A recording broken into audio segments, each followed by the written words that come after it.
Let me start with a shocking number. In a recent article published by Economic Times, it was revealed that 63% of the mutual funds have reported negative returns in 2025 so far.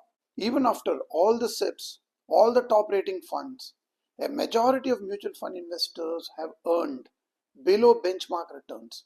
And this is not about just poor quality of the funds. Some of these underperformers were actually the top rated funds just a few years ago.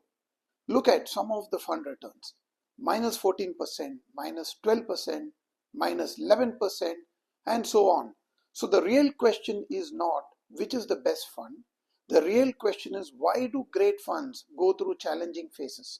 And more importantly, why do investors end up buying high and selling low again and again? Today we are going to look at how performance of these funds actually work, the investor psychology that plays a bigger role than we think, and finally, what you can do about it. So we will look at the real mutual fund examples that were at the top and then hit the bottom and then made a strong comeback, especially when backed by a strong fund manager and an investment process. Finally, I will give you an evergreen investing framework, a way to escape from this trap of constantly chasing past performers. If you have ever wondered, why did my top performing fund suddenly start performing bad? Or should I exit a fund if its ratings drop, then stay till the end? This might completely change the way you invest. Before we judge these funds, let us understand the anatomy of the fall.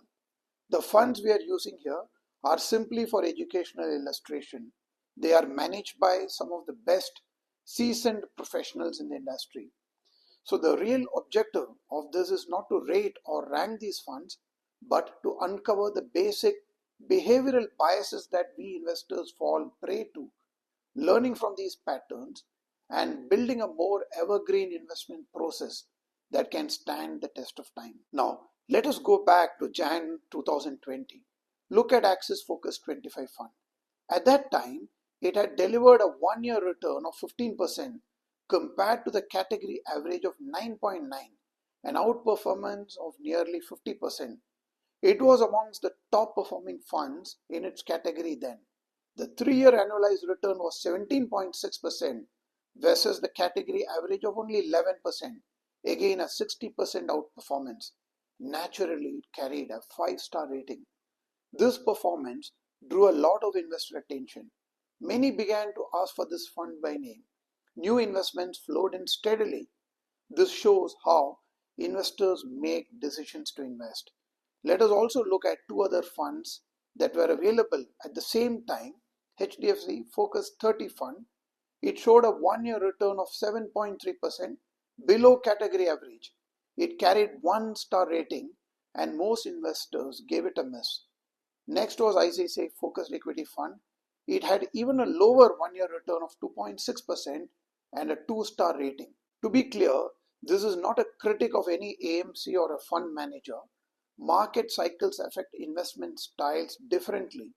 Even high-quality funds like these can go through phases of underperformance for a period of time. Let us fast forward to today. Over the most recent 3-year period, the same Axis-focused fund that once led the chart has underperformed, delivering 12% return compared to the category average of 19%. It's ranked 64 out of 65 funds, near the bottom of the table. Its current rating is 1 star. So what happened to those who invested purely based on past returns and a high star ranking back in Jan 20? Well, they are likely disappointed.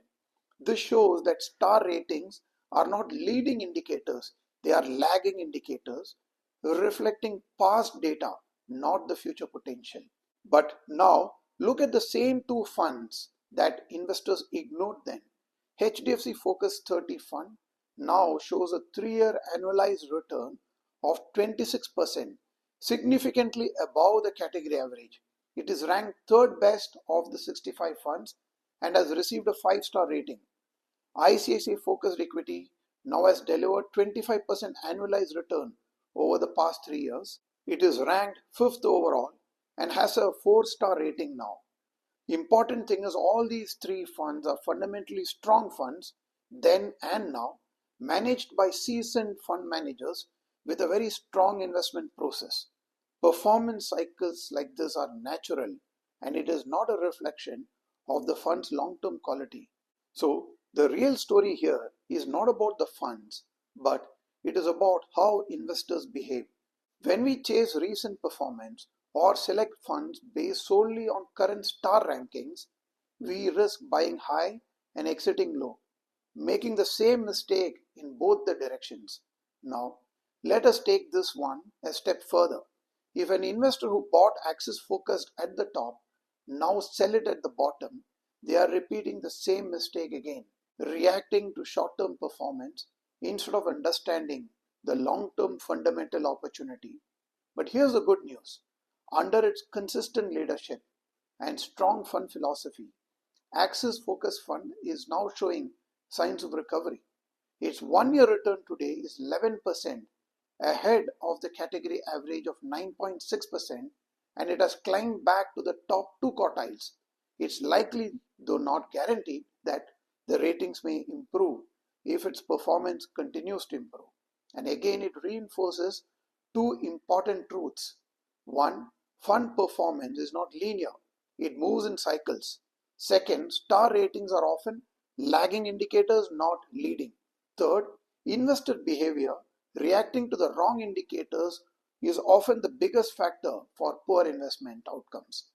And this brings us to the most critical point, how various investing styles change funds' performance. How understanding this can help you build a portfolio that is not just good today but evergreen for tomorrow. Meanwhile, if you are enjoying this content, please like this video and share it with your friends. Fund managers don't just pick stocks randomly. They follow a well-defined investment style. Broadly speaking, these styles are quality, growth, value, momentum. Each of these styles has phases where it shines and phases where it lags, depending on the market environment. So let's take a look at this chart, often called the equity style investing quilt. It ranks different investing styles by their performance each year. For example, between 2019 and 20, funds using quality style significantly outperformed others like value. In 21 and 22, the same quality style underperformed, and that's exactly what explains why the top rated fund we discussed earlier, which followed a quality growth style, saw performance dips during this phase. Now look at value investing style. 2018 and 20, it underperformed. The funds using this style showed weaker returns. But from 21 to 25, value style made a strong comeback, outperforming most of the other style. You will see similar cycles for momentum and alpha as well. Some years they lead, other years they trail.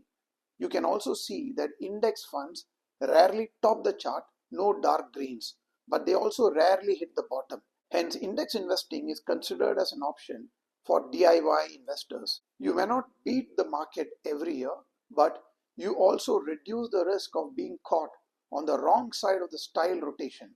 So far, we have seen how 63% of the funds underperformed this year. Star funds can fall in performance, and ignored funds can make a comeback. A fund's performance isn't just about the fund manager, it's also about the style of investing and which style is in favor at that time. Even the best strategies go through cycles of highs and lows. Now, the million-dollar question, if performance, ratings, and market styles keep changing, how can I build a portfolio that works across market cycles? So the answer is what I call the evergreen investing formula. So the step one, know yourself as an investor, your investor DNA. Before choosing any fund, ask, am I a growth seeker or a value hunter or someone who wants stability? Do I panic in market falls or stay calm? Do I enjoy managing portfolios or do I prefer a passive strategy? This self-awareness is the most underrated alpha generator. Step two is to diversify across styles. A mix of one or two complementary styles like quality and value or growth and momentum is often enough. Too much diversification can dilute the alpha. Step 3. Use rules based on SIP and review your approach. Don't chase top rated funds every year. Instead, invest through SIPs across chosen funds and review them annually. Step 4. Automate your behavior. Remove emotions. Most investors underperform not because of the bad funds but because of bad timing. They buy high after a good performance and they exit low during the fund's bad phase, which often corrects itself. So if you automate your investing and if you set clear rebalancing rules, you avoid emotional decision making. Step 5 is for simplicity. If you don't want to track different styles or actively manage these funds, use index funds. The goal is not to find the best fund every year. The goal is to avoid the worst mistakes every year. Investing success is less about chasing alpha and more about staying invested, being process driven, and managing behavior. That's your edge. That's your evergreen strategy. So we began this video with a chart from Economic Times article showing how a majority of funds underperformed this year. Now take a look at this complementary article, the list of funds that did exceptionally well year to date. If you find yourself getting excited by these top performers, this video was made for you because now you understand why chasing the latest winners often backfires and why following a process matters more. And if you are still tempted to jump into the best performing funds of this year, you know what to do. Rewind this video and watch it again. Please like this video, subscribe to this channel and share it with your friends.